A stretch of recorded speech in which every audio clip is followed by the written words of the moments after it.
Петуния портулак цинерария. Ақсай қаласындағы көшелерде қызыл, сары, көк гүлдермен көмкеру қарқынды жүруде. Гүл шоқтарының ішінде петуния көбірек егілуде.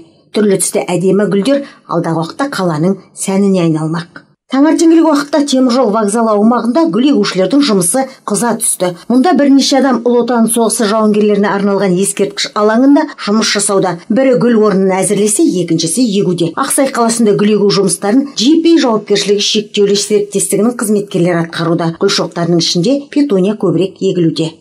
Жұмыстар 1 майдан басталды. Основном үлкен объекттердің бәрін істеп болдық. Енді Қытайлар қалды. 3 кольцевой дайын тұр уже, егіліп, суарылып. Акимат, торговый, бәрін егіп жатыр. 3-ші школ, 4-ші школ. Енді Оренбургке қалды онда деген енді. Автополив, газон сем, сосын барып гүл егетін боламыз дальше.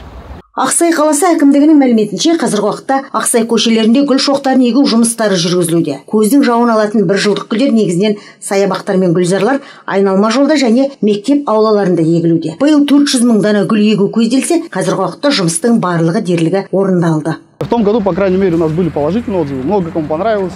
Өткен жыл ақсайлық тұрғындар Инстаграм әлеуметтік желісінде гүлдердің қалаға көрік бергенін айтып, жақсы жылы лебіздерін қалдырды. Көпшілігі қалада егілген гүлдердің әдемілігіне қуанатындықтарын жеткізді. Өткен жыл аудандық әкімдік JP жауапкершілігі шектеулі серіктестігі қызметкерлерінің жұмысын бағалап, алғыс хатпен арнайы марапаттады. Бұл біз үшін әрине алғыс, әрі қуаныш сыйлады. Ботагөз Мақпаева гүл егушілердің қатарында 15 жылдан бері жұмыс жасайды. Теміржол вокзалы аумағындағы алаңда шапшаң қимылмен әп сәтте бірнеше гүл екті. Бүгінде тәжірибесі мол, ол егілген өсімдік күтімді қажет ететінін айтады. Гүл еккен маған ұнайды, гүлдендірген. Сол гүл егеміз.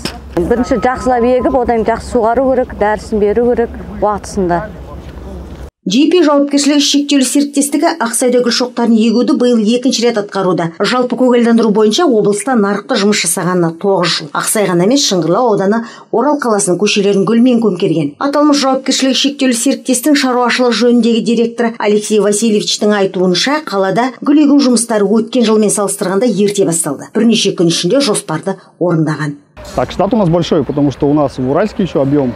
Бізде штатта жұмысшылар көп. Орал қаласы көшелерінде гүлдерді ектік. Штатта барлығы 40 адамды қамтиды. Жұмыс жақсы жүруде. Туған қалам Ақсайды абаттандыруға үлес қосқаныма қуаныштымын. Ақсайда туып өстім. Нөмір 4-ші орта мектептің түлегімін. Қалама сән бергеніне қуанамын. Бүгінде Ақсай қалалық әкімдік қала ішінде ағаштарды санитарлық кесу, пішіндеу жұмыстарын жүргізуді ұйымдастыруда. Көгалдандырудың ішінде көшеттерді отырғызу жұмыстары да бар. Жайнагүл Жеңісқызы, Азамат Бабақожаев, Қарашығанақ арнасы.